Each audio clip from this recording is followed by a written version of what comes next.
Igbo bụ Igbo na-ekene m ụnụ, asị m na ọ ya dịrị ụnụ mma. Nnọọ na NTI TV, onye na-afụ n'oge ugbu a bụ Maazị Odogwu n'Igbo. Ana m anabata gị n'oge ife na-eme n'obodo n'ụbọchị nke tata. Aje na Anambra steeti ebe a na-akpọ Onitsha Owerri Road, ọ Federal Road ka ọ bụ.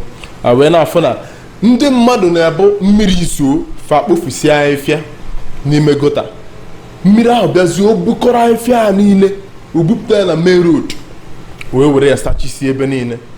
Ọkwa ife jọgburu onwe ya. Ndị Igbo ka anyị na-enyere onwe anyị aka, maka na oge iburu afịfịa wunye na gota, eziokwu na mmiri zoo ya ebupụ ya n'iru be gị, mana chekene ihe ọ ya na-eme ebe ndị ọzọ, ebe afọ mmiri afọ bụ ya eje. Ka m gosi ụnụ ka ụnụ were anya ụnụ wee fụ, ka anyị kapịa okwu ọnụ.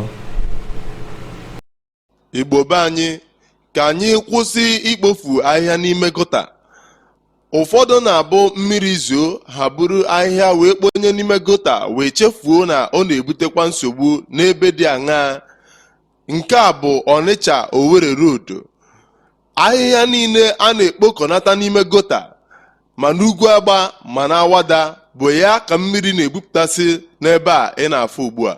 Ajụjụ m wee bụrụ, ọ bụ na ndị nhafu ahịhịa bụ ndansepa adịghị arụzi ọrụ, ka ọ bụ na ndị mmadụ na-akachi ntị were ahịhịa na-ekponye na gota dịgasị iche iche, wee chefuo na ọ ga-ebutere anyị nnukwu nsogbu ma ọ bụrụ na mmiri zoo? Otu onye n'ime ndị na-arụgasị ọrụ na ya bụ Onitsha Owerri Road, ndị ọkasị wee wute n'okwu ya, na-akọwa na ya bụ ahịhịa na-anọchicha okporo ụzọ, nke bụ na ụgbọala enweghị ike ịgafe karịa ma eji ihe wee kpofunatatu ya. Ihe anyị fụrụ na-eme ebe a, ọ na-enye anyị nsogbu ka ọ dị oke nnukwu. Ahịhịa a na-apụta ebe a na-enye anyị nsogbu. Ahịhịa a na-apụta ebe a na-emebiri anyị ihe niile ebe a. Ọ bụrụ ọsọ mmiri na-apụta ebe a, ụdị ihe agaghị na-eme. Ọnwa ahịhịa a na-apụta ebe a wee awụ na-emebiri anyị ebe a ka m na-arụ ọrụ, adị m anọzi ebe a rụọ ebe mgbapụzi ebe elu n'uto ahịhịa dị ebe a. Ọ na-enye m nsogbu. Ozi ihe isi ike dị kịta na inye nwa ụmụazị nri na akazi m arụ n'uto ihe a na-eme ebe a. Ọ dọsara ha dọzbin ugwu agba ebe a na-awụnye ahịhịa. Ọ bụ na oju abịa buru, ọ bụ na oju abịa buru, ụdị ha agaghị na-eme ebe a. Ụlọ ọsọ mmiri na-atapụta ebe a nọ, mmiri pụtaghala ebe a nọ, ọ sachapụ bara onwe gota, mana ihe ọ na-ego apụta ebe a na-atụchichi gota. Ọ na ugwu agba ebe abịa duto enweghị dọzbin ebe a na-agapụ ahịhịa. Wee mere ojidio na ọ na-adọsara dọzbin ebe a, mmiri oju ha na-abịa bupụ ya, ọsọ mmiri a na-aga ebe a, ụdị ha agaghị na-eme ebe a. Ọ gọọmenti ha nyere anyị aka, wedị ndị ọzọ ọwụdị ya ga-agba na gọọmenti ka a gbatara ya ọsọ enyemaka na ya na-eme ebe a. Ọ na-enye anyị nsogbu.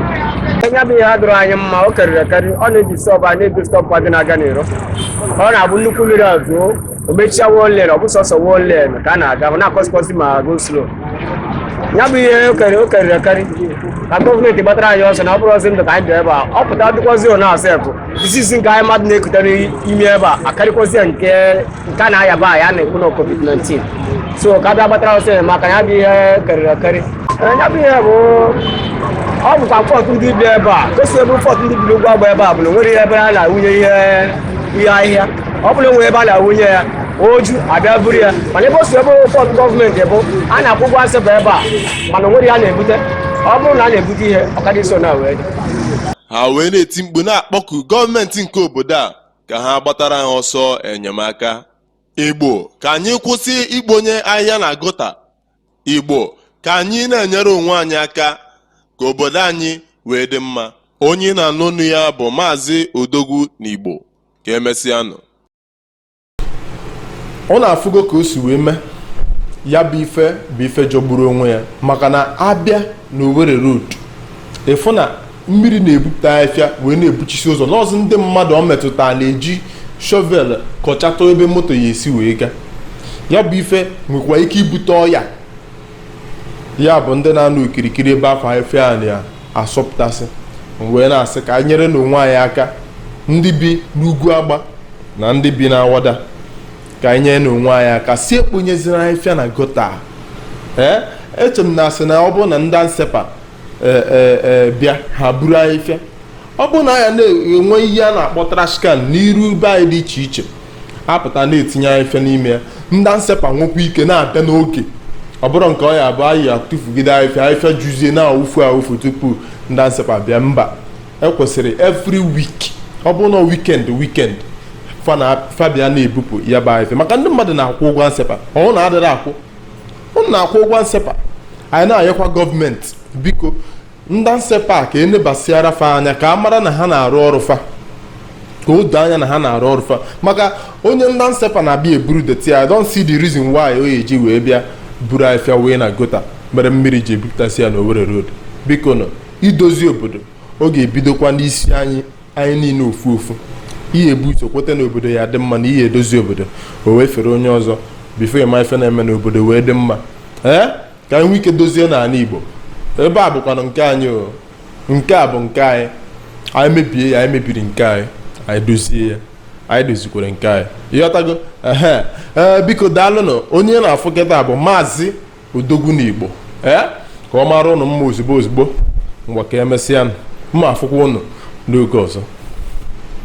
Ndị na-akwado NTI TV bụ Flawless Cosmetics Limited. Ọ bụ ha na-arụpụta Baby Secret ka ahụ nwa gị dị pọlị pọlị.